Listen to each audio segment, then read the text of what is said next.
Is it just me, or are you still smiling for that Jota video? It was absolutely fantastic. The fact that he was in the Brazen Head.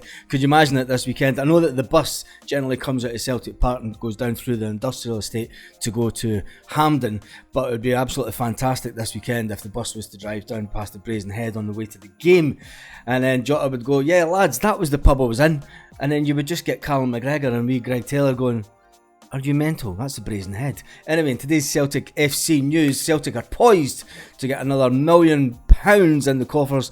Celtic are eyeing up a summer transfer swoop for a Trinidad and Tobago internationalist that could replace a winger that's looking likely he'll leave. It's Friday in the Scottish media when the Moon Howlers are brought out. Barry Ferguson, you remember him a couple of weeks ago? He was saying that, yep, Rangers are going to win this weekend. He's out doing the exact same again today in the media. Alex McLeish has been out slating Celtic also, and it's also revealed that Celtic are ready to take a £3 million hit on a player. It's a busy morning today. Anyway, back to the first bit of news that we'll go to is Celtic. You have to actually give Michael Nicholson a bit of credit here. He's done fantastic with Ange Postecoglou in the transfer market, and he's done some good deals with the Celtic players going out, and one of them is Ryan Christie.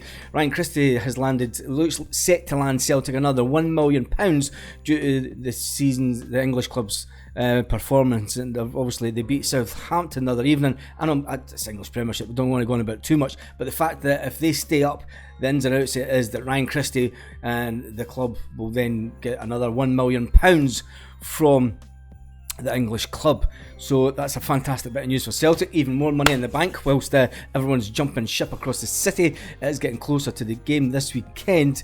And Celtic transfer news, there's a 25-year-old Trinidad and Tobago internationalist that could be bought as a replacement for the winger Lil Abada, who looks like he will depart this summer. Looks like Celtic will sell him on. He scored his 18th goal of the campaign at the weekend for AEK and moved joint top of the league. So he does look a bit of a player. He's got 2 years on his current deal. He was bought for a fee of 1.9 million, so he's not going to cost Celtic a lot of money. We've got Abada. We're going to sell him on. It's guaranteed. But it looks like Celtic are out there looking to try and get someone in early to replace them.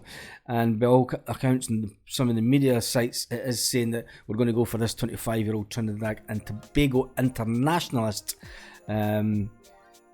Levy Garcia. Seems to fit the Ange bill. He's got a bit pacey. We'll do a bit of search on him tomorrow for tomorrow morning's video. Anyway, we'll jump over to Alex McLeish. The Moon Howler has been in the media talking about the monstrous pressure of facing Celtic. You better believe it. That's all I'm going to say about Alex McLeish. Alex McLeish is saying that he went through a career at Sevco, the old Rangers before they died, where he couldn't get a result against Celtic. He says it was absolute torture and long may it continue. Talking about torture and long may it continue is Barry Ferguson's been talking about Celtic again. Barry Ferguson has called out current Rangers stars he feels must produce when it matters against Celtic. It's all about getting one over Celtic. He said before the last Glasgow derby that he would have gone with a certain player up front. He's sticking to his guns. He says, "We need to cause Celtic's defence some serious problems."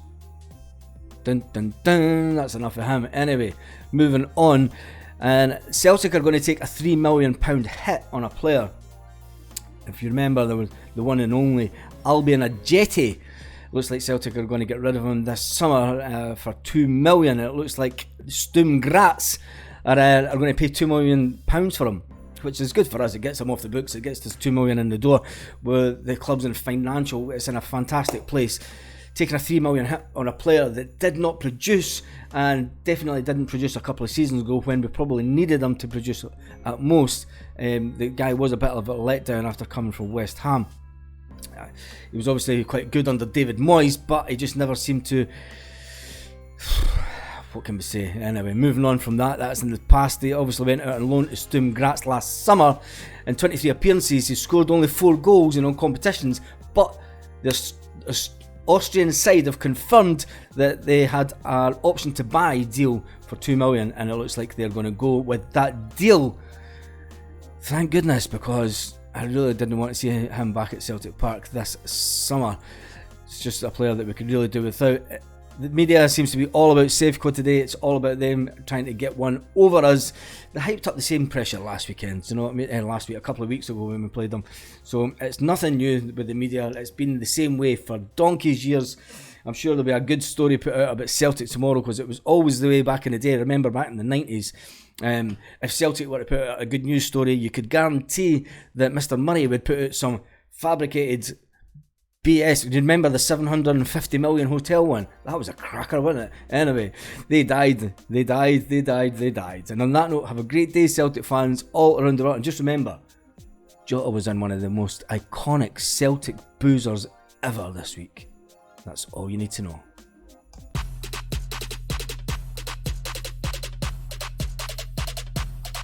Lit. Roll up to the party, roll up to the party, roll up to the party.